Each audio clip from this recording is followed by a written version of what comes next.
Greetings from Tokyo, my dear friends. This is Daisuke, and I very much hope that this video finds you well and very good spirits wherever you are in the world.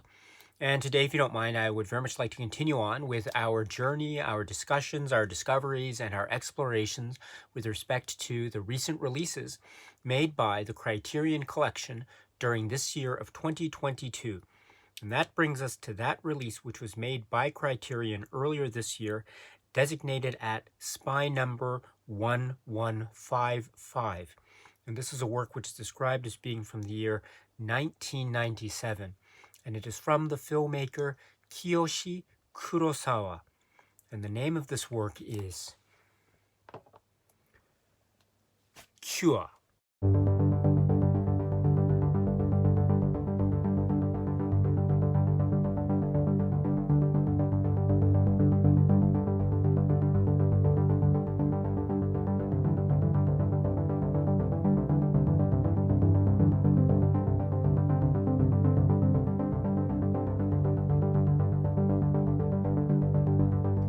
This is the work from the year 1997, and among its impeccable cast, brilliant, impeccable cast, we have people like Koji Yakusho as the character Takabe and Masato Hagiwara as the character of Mamiya in this work, which is from the writer and director, the great filmmaker artist Kiyoshi Kurosawa. And this is the work which is, of course, here with this new Criterion Blu-ray release from this year. It is a work which is Cure, and the English title, or as it can be expressed in English, we have Cure. What a film this is! What a film this is! This is quite the package. And I say that because in endeavoring to try to describe the plot or theme or concerns of the work, I think we can go in a myriad of possible directions. Let's try to focus on one of the ways in which we can describe it, I think, in bold and triumphant terms, as a type of police procedural, because we are talking about this investigation that seems to involve these killings, very grisly and quite violent killings, that seem to be disconnected, or maybe there is some kind of connection or not, who knows. But this is part of the process by which we as viewers watch the police procedural, the investigation underway with the main character, or one of the main characters, portrayed by Koji Yakusho. This is the detective character Takabe, and he's trying to unravel the mystery of how and why and to what extent, if at all, these killings, which seem to have maybe a pattern on the one hand, but yet somewhat patternless on the other, whether there's a connection or not. This is up to Takabe and his associates to try to unravel. And their investigation seems to bring them to certain maybe dead ends, or certain questions, or certain results that lead to further questions and doubts and suspicions. And perhaps it has to do with a mysterious figure who is portrayed by Masato Hagiwara. This is the character we come to know as Mamiya. And what this character's role, if at all, is in the context of this investigation, in the context of these seemingly patternless killings, or seemingly disconnected killings, and what the end result will ultimately mean for the detective and company when it comes to this investigation. Because what we are talking about too, in terms of this film Cure, is we are talking about it in the context of a police procedure, but we're also talking about it in terms of an intense psychological portrait. And in particular, when we regard our main character, or one of our main characters, Takabe, the Koji Yakusho character, we also understand that for certain reasons that I think are presented or hinted at from the very start of the film onwards, we understand that he is under a great deal of stress, some kind of emotional or psychological based or connected stress that has to do with a number of things, perhaps in large part to do with the relationship with his wife, his private life, and the circumstances involving the condition that his wife is situated in, and how that not only affects his wife and medical treatments and the like, but also affects their relationship between the two of them, this couple, and also it affects potentially his outlook, the detective's outlook on the investigation, because this, for maybe reason or reasons that perhaps will become clear as the film progresses, this may in fact become one of the key points, one of the critical, crucial points by which the investigation and by which the progress, or perhaps say pursuit or journey of Takabe, the main character, will be affected by. And we see therefore that through certain forces, maybe external or internal, the police procedural, the investigation, the seemingly disconnected serial killings, this may have a lot to do, perhaps more than one realizes, this may have a lot to do with the psychological portraits of the characters we are meeting, including our main character of Koji Yakusho. And I mention this too because this film, by virtue of its psychological connections, or connections with the psychological portraits of the characters that it portrays, also creates a really brilliant conduit, a type of thematic connection also with the plot, with its character dynamics, and with the notion of hypnosis, and also with the notion of a type of unknown, a type of things that might be hidden or submerged within, deep within one's own, say, subconsciousness, and that might emerge in a way that is unexpected, quite maybe enthralling to some, frightening to others. And this has to do with the link between the ways in which people might be either consciously or not affected by certain moods or feelings or lighting or ambiance or sounds or motions or lights or flickerings or movement of water or flame, etc.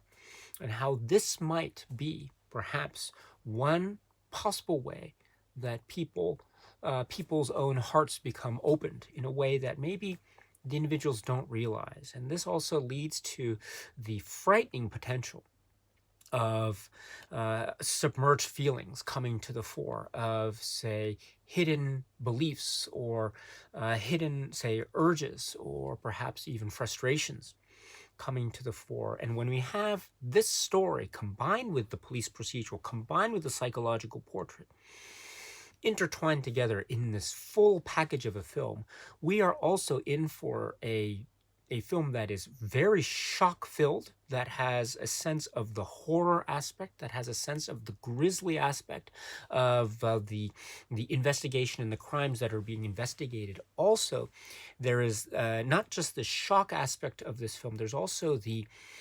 deep-rooted, disturbing, lingering feeling that is in the air, crisp, somewhere elusive, but still there. Something hidden, something uneasy, something that seems to want to burst through the surface, but is just waiting for that right moment. And it's that sense of urge, that sense of waiting, that sense of not knowing when something might happen, if at all, that sense of feeling off balance that is so part of the way in which this film, Cure, is so effective and so riveting and so gripping as a thriller. And also it paves the way for these brilliant flourishes of cinematic panache that are having to do with little slips of the editing, a little, I don't want to say tricks, but I want to say things about the way in which the camera lingers on the one hand in a way that feels very, I think on purpose, theatrical. Long takes that seem to suggest the mundane or the everyday, but then suddenly, within the frame, almost without an edit, in one take, we have a sudden flash of something that feels uneasy, whether it's a little minor, seemingly minor detail in the corner, or if it's something front and center. And it's that sense of unease that permeates this film throughout. And so we have one way in which this film does that in terms of the long take. There are other moments too, as I tried to allude earlier, the way in which we have subtle edits, quirky things, sudden turns, sudden shifts that then lead to a certain sense of disjointed behavior, a cinematic behavior that adds to the tension, that adds to our sense of discomfort and wanting to know more, but perhaps our access is being on purpose limited in order to increase the tension even further. And that sense of the quirky aspects, the little details that seem to build up, I think it's so apropos, because it can be said to also be a reflection or a parallel to the ways in which, say, the psychological portraits of the characters that we are focusing on, also perhaps in a way that is reflected in these cinematic flourishes, is really feeling the tension slowly build to a way that is undeniable, inexorable, and might perhaps lead to choices or forces that are beyond one's control. And once we cross that threshold, we try to resist it. But once that threshold is crossed, then there's no stopping it. And so there's that sense of something building, something disturbing, something that is creeping, something that is just bubbling forth. And it's also enshrouded or enveloped in a sense of mystery too, which is so brilliant about this film as well. It has a sense of a trajectory of its investigation aspect of the plot, which is very compelling. But then it goes in places that are that have a foggy, hazy aspect that might be one way or the other, or things that are not directly explained. We can sense the trajectory. We can sense perhaps what the answers might be. But there's also always a sense of knowing but not knowing. There's always a sense of clarity but also ambiguity. There's also this sense of balance but also off balance. And I think that keeps us as viewers, that certainly keeps me as a viewer, on my toes and on edge throughout. And even with the opening, or even with seemingly tranquil moments, there is always that sense of dread or the possibility of violence or unease or panic or emotional disquiet or a lack of comfort or something that compels one to continue watching and compels one to want to unearth these mysteries and yield certain interpretations to this brilliant, brilliant film. This film, Cure, is a work that I saw somewhat early on, a number of years ago, and it had a kind of it had this buzz around the late 90s, early 2000s. And so, after catching up with it, I was completely shaken by it, incredibly shaken by it. And I've revisited this film on a number of occasions through, say, a number of past physical media releases, which I still have. And they have been so welcoming on the one hand, and yet also so uneasy and frightening on the other. And that's one of the great strengths of this film, is the fact that it works as a type of uneasy police procedural thriller, horror, psychological film to the max. That's also very engaging, very entertaining, and very, very scary and very disturbing. That's the great strength about this film, and I felt that way every single time. And I think it has that sense of the clarity and the ambiguity, and that wonderful way in which this film captures both feelings at the same time, while leveling up the tension and frustration and stress, oh so gradually. But then there's sudden bursts here and there are moments of peace and tranquility that suddenly give way to a sense of who knows, right? So that feeling has always accompanied me whenever I've had the great honor and great fortune to be able to visit this work or revisit this work over the years. every single time. And then so now, on this occasion of this Criterion release, I've had the chance to revisit it again. And lo and behold, it holds its mysteries so intact. It holds its enigmas so confidently, and it draws one in for watch and rewatch again. And every single time I am floored. Every single time I am scared. And every single moment I am wondering, what is this? What is going on? In a way that is always having my curiosity piqued, always in a way that is having my attention completely, and always in a way that my eyes are wide open, my heart is beating a little bit faster, my tension levels are rising ever so subtly, but then suddenly when the film gives us those moments, and my goodness, it has those moments. When we encounter those moments, my goodness, does the heart rate go up? And I should say too that when I say moments, I'm trying to be very vague here, but when I say moments, I refer to the complete package of the film, because we have the police procedural aspect, we have maybe the horror film aspect, we have the psychological portrait aspect, we have sort of the enigma mystery aspect, and I would say that those moments can be encompassed in any of these subcategories that one can use to describe this film. And there are some moments, for example, there are some brilliant moments of acting prowess. When we have Koji Yakusho at the front and center of these proceedings, there are moments in which his performance shows this bubbling to the surface, something that is just urging to get out, and he has to control it. And the way in which he shows this control, this self-control in terms of his performance, is brilliant. And then the way in which certain moments of tension just burst forth into these flashes of anger or violence, or just uncontrollable, say, bursts of stress. This is also so brilliant. And these are examples of the moments that I refer to when we see this prowess at work, and when we see the engagement between his character and the character, say, of Mamiya, the Masato Hagiwara character. My goodness, these are fireworks galore. And these are the moments that are examples where this film shines. And my goodness, it shines all the way through. You are in for one heck of a roller coaster ride that is seemingly peaceful, that is seemingly quiet, that at the same time has a sense of dread and unease, that is also this compelling, gripping thriller, police procedural investigation, mystery, enigma. It is also a type of disturbing horror film. It's also a psychological portrait. It's also a character portrait, also about obsession and stress and frustration, and also the subconscious and things that are deep within, submerged, that may or may not burst forth at times when one least expects it.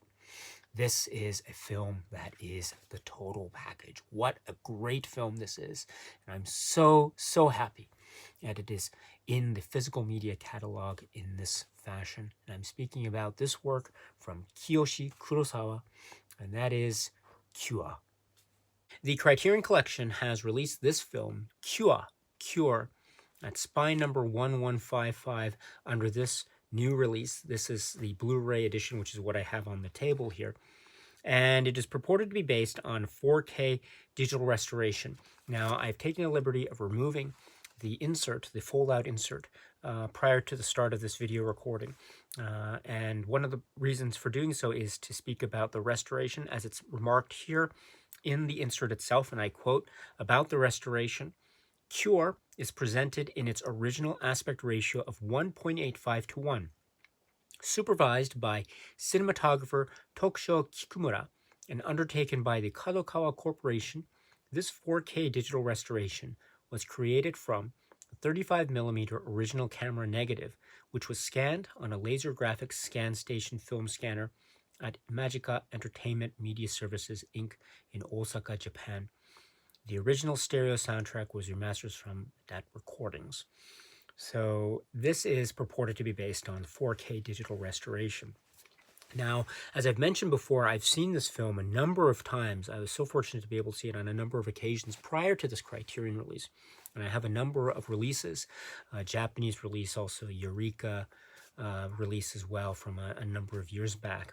And I've always been very, very pleased when I've watched the film in those prior, say, release versions or presentation versions. And I should say, too, that I am so taken with this 4K restoration. I love the way it looks and feels and sounds. But let me point out that I wouldn't necessarily say that for me, this 4K restoration is that much heads and shoulders, leagues beyond what I had seen in previous release versions of this. And I don't mean that in any negative way. I mean that actually in a very complimentary way. And let me try to explain. It's because I understand that this film has certain, say, roots or certain, what one might call a cinematic aesthetic that could be said based on, say, Kiyoshi Kurosawa's own filmography trajectory leading up to Cure. And there are actually some comments about this that he makes in one of the supplements that's included with this Criterion release. My understanding is that, I know it's not a direct correlation per se, but there is a type of aesthetic that could be said to be employed within this film Cure, that could be said to have its roots in a type of direct-to-video feel or flair, sometimes referred to as maybe like a V cinema type of flair to it, which is, I think, a very important aspect of a certain category or aspect of Japanese cinema, especially in the 1980s, leading into the 1990s. And so Cure, I think, effectively has that type of cinematic flourish to it. Let me put it that way. I know it's not quite the same, and the details do emerge again in the discussion with Kurosawa in one of the supplements, and I can understand this. But the point I'm trying to raise is there is that sense of the aesthetic, which I think gives the film it's an inherent or almost an immediacy that adds to the disquiet or the creepiness factor in a very effective way, and it adds to the chilling factor of the film very effectively. So in many respects, one can say, at least my feeling about it is, one can say that Cure works quite effectively, even if one is watching it in a presentation that is quote unquote seemingly not necessarily in terms of the it's not necessarily the most up to date in terms of a technological presentation. I mean, you could have quote unquote, say, seemingly rough quality, quote unquote rough quality presentations and still have an effective experience because it has that inherent nature to it that I think is part of the very, say, DNA of the storytelling that is at work in this film Cure. At least that's my impression of it anyway. Now, on that basis, my feeling is that I don't need to have a presentation that is, say, quote unquote, leagues ahead of any type of past presentation that we've had here before. In fact, I would say that any type of presentation that is effective for me would still keep in mind this type of, say, cinema aesthetic that could be said to have its links or spiritual connections with V cinema of Japan. Let me put it that way. Now, with that being said, that kind of caveat on my part, let me say that there is this great way that this restoration in my eyes and to my ears seems to preserve this or seems to respect this, because while there are certain delineations or contrasts that I think are very effective in terms of how this looks, at least compared to past presentations that I've seen, there is also the quality in this that I would say preserves that sense of the haze or the fog, preserves that sense of the almost in a very, I think, honest and earnest and on purpose way, almost a type of lo-fi, low-budget quality of this. And it is that element that I am very happy to say still seems to be preserved in this. In other words, the image is not wholly, say, cleaned up in a way to remove that quality. On the contrary, that quality is preserved while maintaining a sense of balance with the updating of technology in a way to give us this 4K digital restoration. Now, I'm not sure if I've explained myself well in this regard, but this is my way to say that it is restored in a way that I think is very, very effective and also very, to my eyes, faithful to how this film had been presented in the past. And in the past, it had been presented in a way that gives rise to the brilliance of its so-called quote unquote lo-fi-ness. And it's that lo-fi-ness that I think is still embodied with such glory and such triumph in this restoration. So I really appreciate that, and it feels like it's a great go-to in terms of the many versions that one has of Cure, and I will certainly revisit this. And but it also reminds me of it's sort of preserving of the qualities that I think made it so special, especially during the late 90s, early 2000s, when people were discovering it both within and outside of Japan. So I love that. That has a really nice balance to it, which I really appreciate. So, and the look and feel and sound, because sound too is very important in this film. It has that same ring and effect. It doesn't seem to be too overly processed. It seems just right. And so I'm very, very happy to say, and I'm very pleased with the way it looks and feels and sounds for purposes of this Criterion release. Now let us turn to the supplements which might be found included with this great release of Cure. And we have a number of supplements which were found in the supplements menu when you go to the main menu of this, putting the disc into the machine. So first up, we have a conversation which is described as being from the year 2022. And this is called No Boundaries, a Cure Conversation. And this is approximately 35 minutes, and it is between Kiyoshi Kurosawa and filmmaker Ryusuke Hamaguchi. This is a very interesting conversation because we understand, well, they're both filmmakers. Hamaguchi himself has a film that was also recently brought into the Criterion Collection physical media catalog. So it's nice to see him once again. And this time, he is serving the role of a type of interviewer, interviewing Kurosawa, who is not only a figure that Hamaguchi respects so dearly and that's so wonderfully present in the conversation that he has with Kurosawa.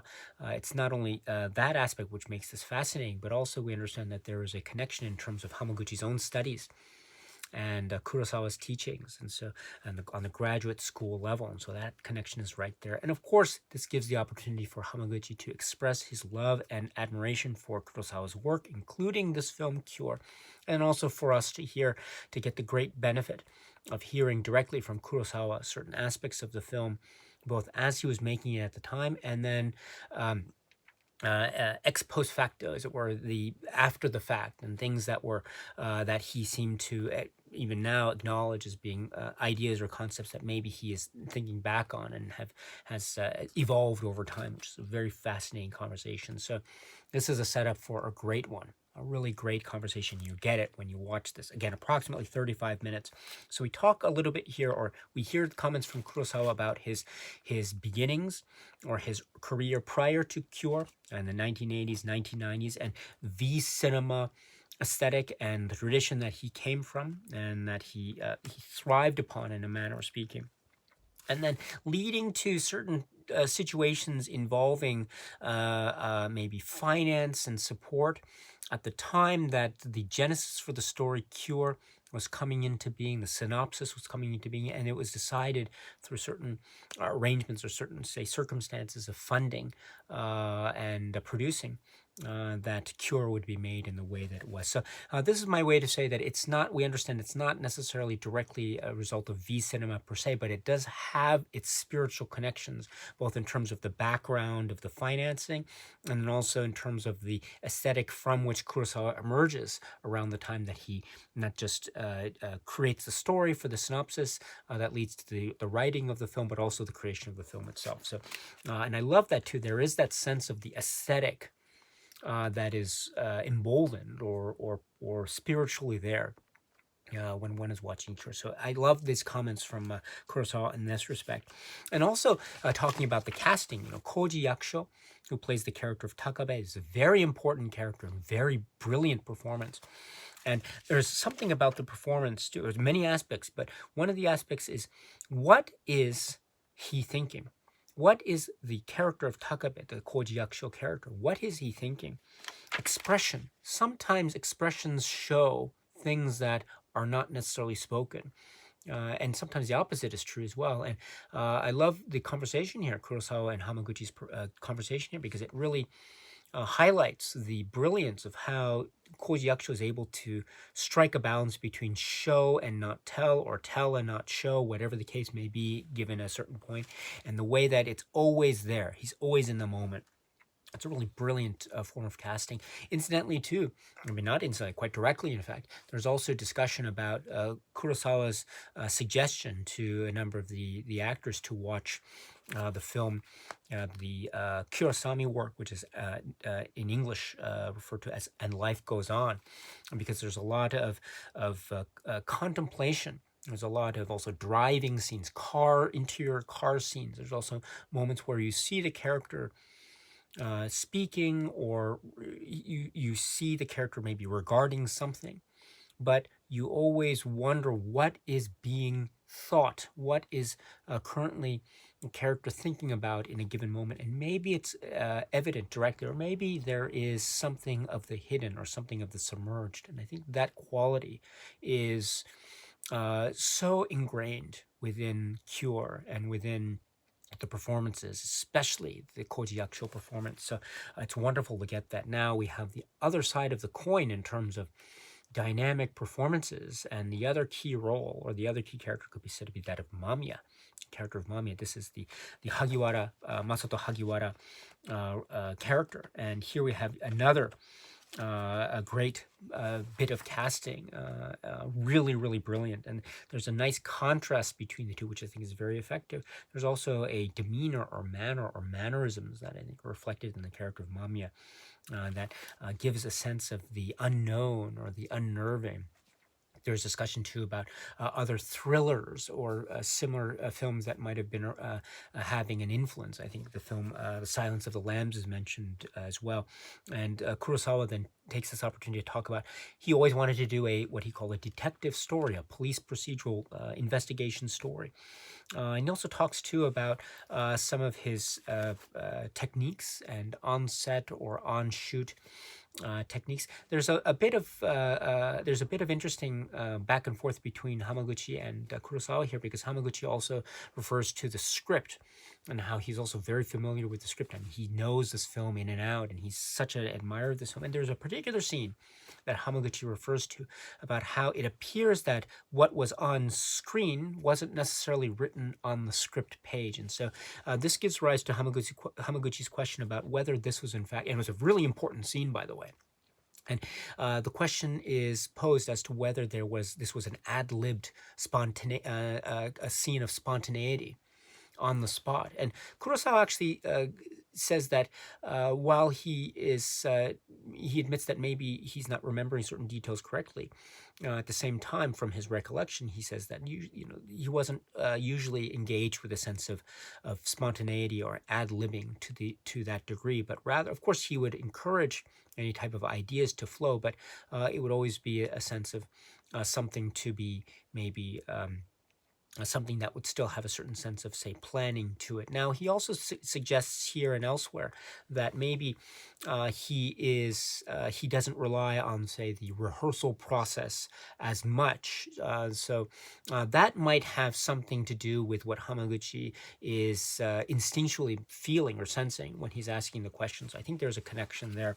But in any event, it's a very fascinating detail, because it does show that indeed there is a sense of a certain, say, creative process that is still ongoing, a very organic thing as the film is being made, even where we have what I call really, really crucial scenes. And in fact, this is what is being referred to is a really critical scene in terms of the dynamic between the main characters, and also the performance and the fireworks, the emotional fireworks that are occurring. So it's a very fascinating back and forth between Hamaguchi and Kurosawa here. And also there is a way in which Kurosawa is trying to express the horror or the scary aspects, the ideas of Emotions can fluctuate so violently. That's a phrase that's exchanged here. Also, shocks and scares can arise from the everyday, which is also very fascinating, and it's also very reflective of how the film operates. And also the idea of the weather and the feel and the coastline and the clouds, how this also has a sense of the everyday, how the everyday can be scary. And when one thinks of that, one realizes that yes, when we watch this film, watch out, because even when we have moments of the everyday, even when we have moments of the mundane, this could give rise to something that is quite unnerving indeed. And so this is reflected in this great conversation. These and other points are reflected in this great conversation. Again, this is between Yusuke Hamaguchi and Kiyoshi Kurosawa himself. It's great to hear these two. It's great to hear Hamaguchi's respect and awe and admiration for this work and for Kurosawa's work in general. It's great to hear Kurosawa's lovely recollections. He's also very modest and also very far-reaching and very, very considerate and very, very intelligent. It's a wonderful conversation all throughout. So it's called No Boundaries, a Cure Conversation, approximately 35 minutes. And that's not all, because then we have a conversation which is described as being from 2020. This is approximately 14 minutes, and this is with Koji Yakusho directly. And this is actually from, this is a conversation interview done in Japanese, and it's done with the other conversation was conducted in Japanese as well, but here we have one that was done for it was a non-Criterion interview. So done for maybe Japanese release, it seems. And so Koji Yakusho speaking here about his recollections, talking about the original title of the film, and also his first impressions of meeting Kurosawa, and how they didn't meet in an office. They met in it's called a famides or family restaurant, or it's referred to as a diner here. They met in a kind of diner-like setting, a casual restaurant.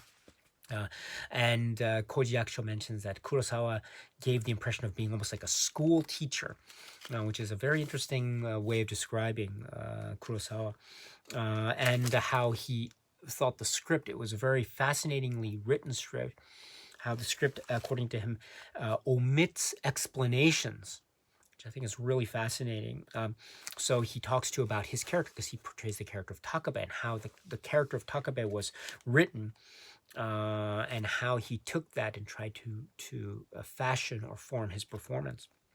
And the idea of the dissipation or the release of stress, how this is also very, very key, or the compression or the control or lack of control, as the case may or may not be, of this notion of stress. So this is very important. He also speaks to about certain ways in which takes were done. There's a key scene, for example, that is seemingly in one take, which is very, very impressive indeed. And also here, Koji Yakusho mentions the idea that maybe that Kurosawa didn't rely a lot on rehearsals. And he posits, or he opines that perhaps this is due to the fact that maybe Kurosawa, as a filmmaker, wanted in a way, and I don't mean this he doesn't mean this in a negative way, but he means in a way that contributes to the overall art of the form itself. But the idea that maybe this would be an opportunity to not let the actors be overly comfortable in a given situation, but in fact that sense of maybe a lack of control or lack of total confidence is actually very important in order to maintain a sense of the ambiance or the atmosphere that is part of the experience of watching Cure itself. So I found this to be very, very astute and quite wonderful, curious, and fascinating comment here. And also he talks too about Kurosawa, just talking with Kurosawa, the engagement he has with Kurosawa, the everyday conversations that he had with Kurosawa. Because of course, Koji Yakusho mentions that he worked with Kurosawa not just on one film, but on a number of films. So they have a certain collaboration between the two of them. And Koji Yakusho mentions, for example, about when he talks to Kurosawa and asks him a question, Kurosawa responds oftentimes with his own question, which I thought was such a great detail, because in fact, one could say that there is a character in this film Cure that is not so unlike that. In other words, there's a character in this film, Cure, that could be described to be whenever he is asked a question, he responds with his own question. So I thought that description of Koji Yakusho and his interactions with Kurosawa, I thought was really brilliant. So a lot to think about here. So, and Koji Yakusho, he's very modest and he's very down to earth, and he's he's such a gentleman in this interview. So it's great to have this again. This is from 2020, approximately 14 minutes. And that's not all, because we also described from 2020, also an interview conducted in Japanese for, it seems like, a Japanese release version. Again, 20 minutes. This is with Masato Hagiwara, who plays the character of Mamiya, the other critical character here. And this is so great too, because we get his impressions of working with Kurosawa as well.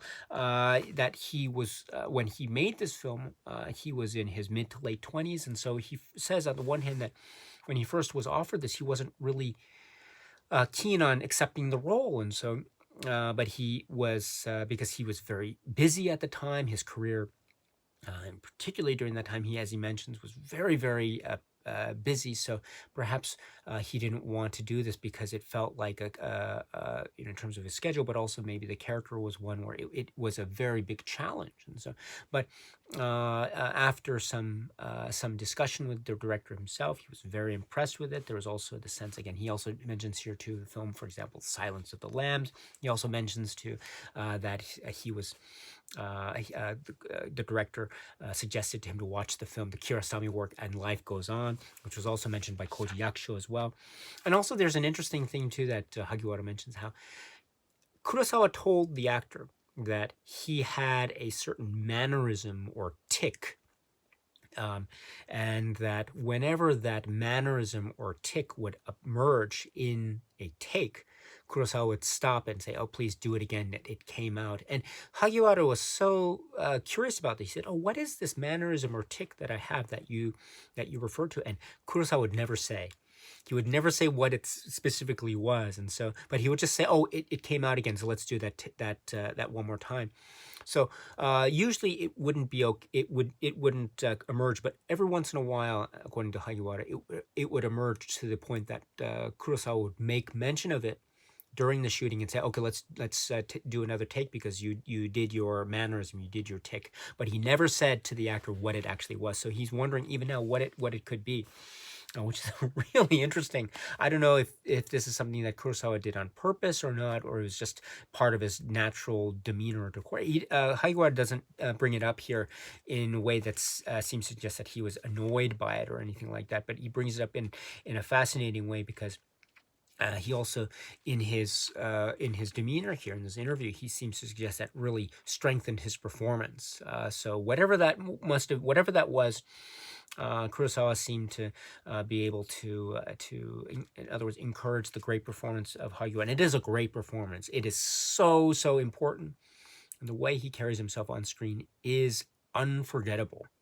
It is unforgettable. So, this idea too, talking about the character, the idea of memory being important, about the idea of truth and lies being very important.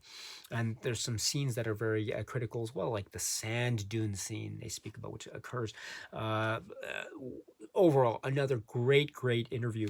This is with Masato Hagiwara, so please check this out if you can. It's approximately 20 minutes.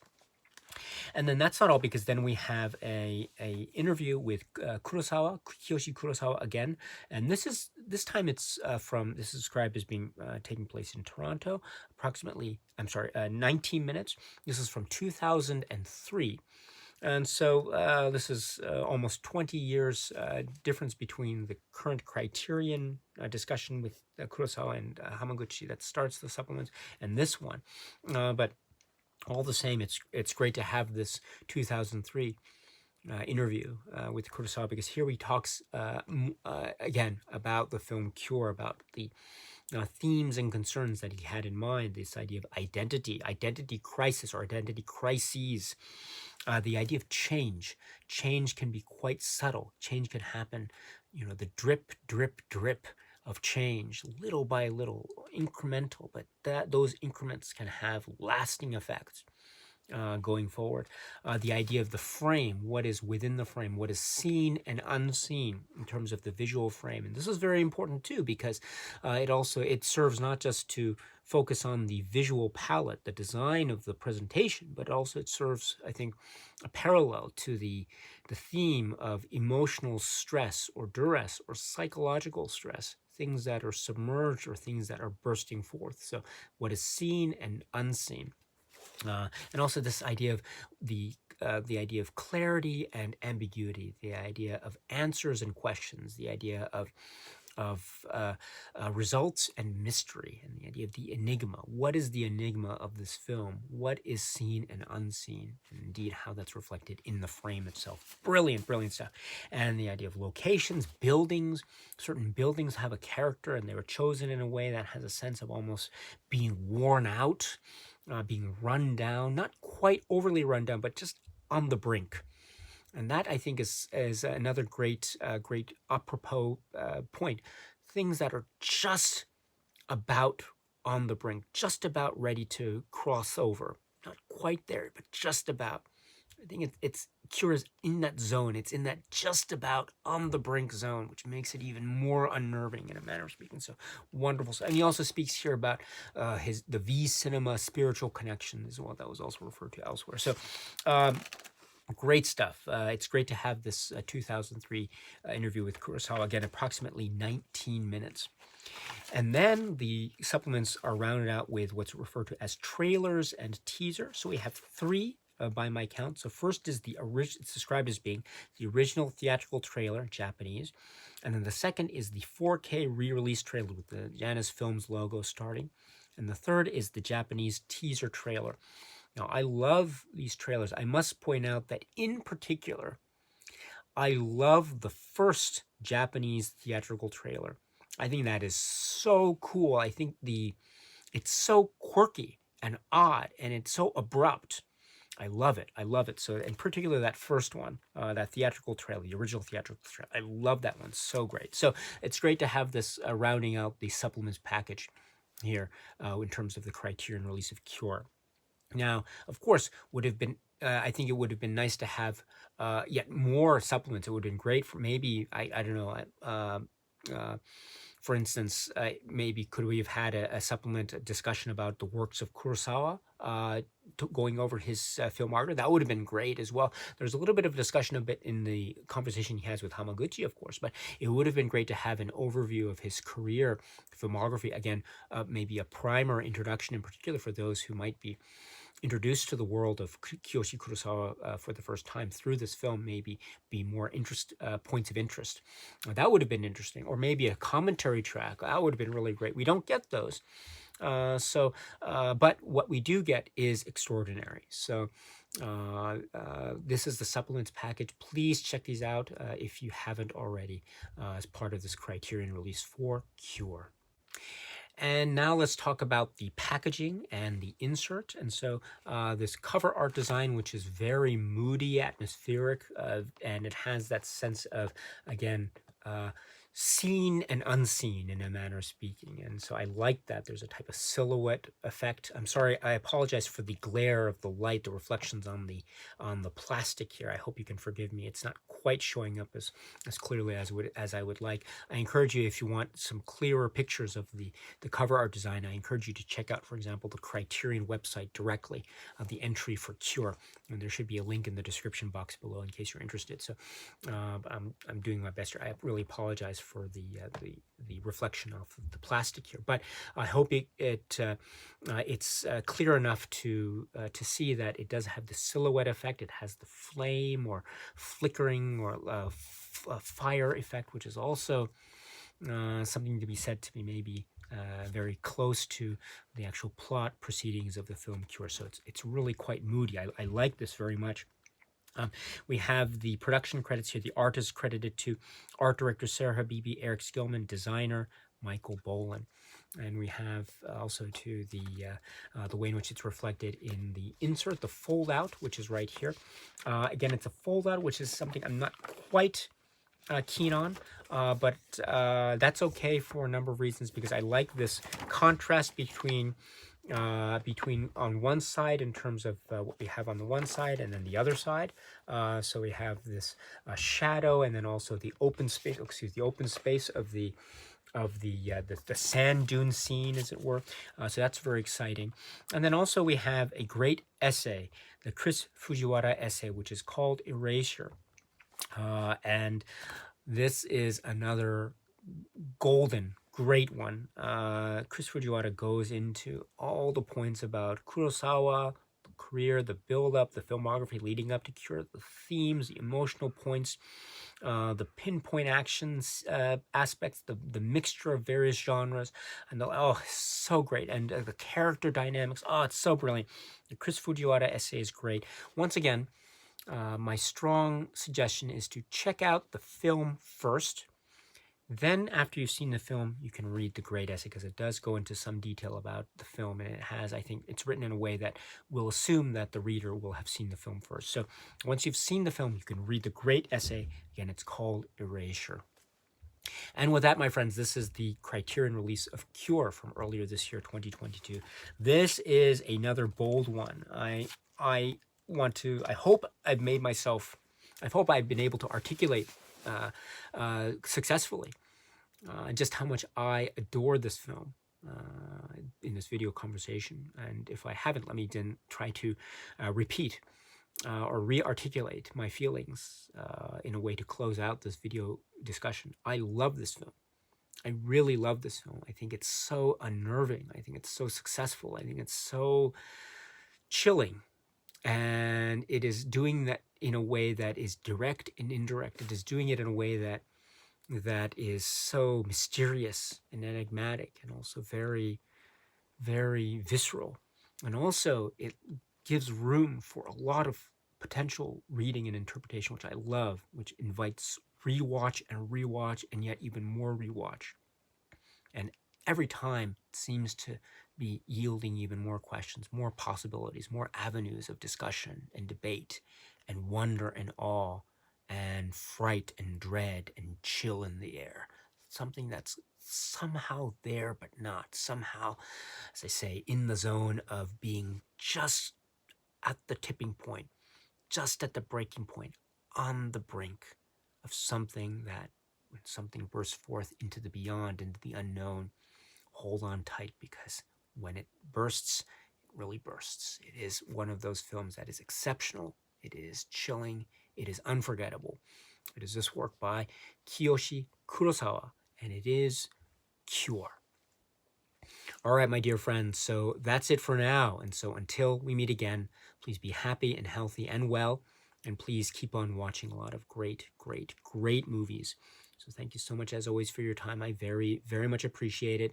Stay strong, stay safe, and cheers.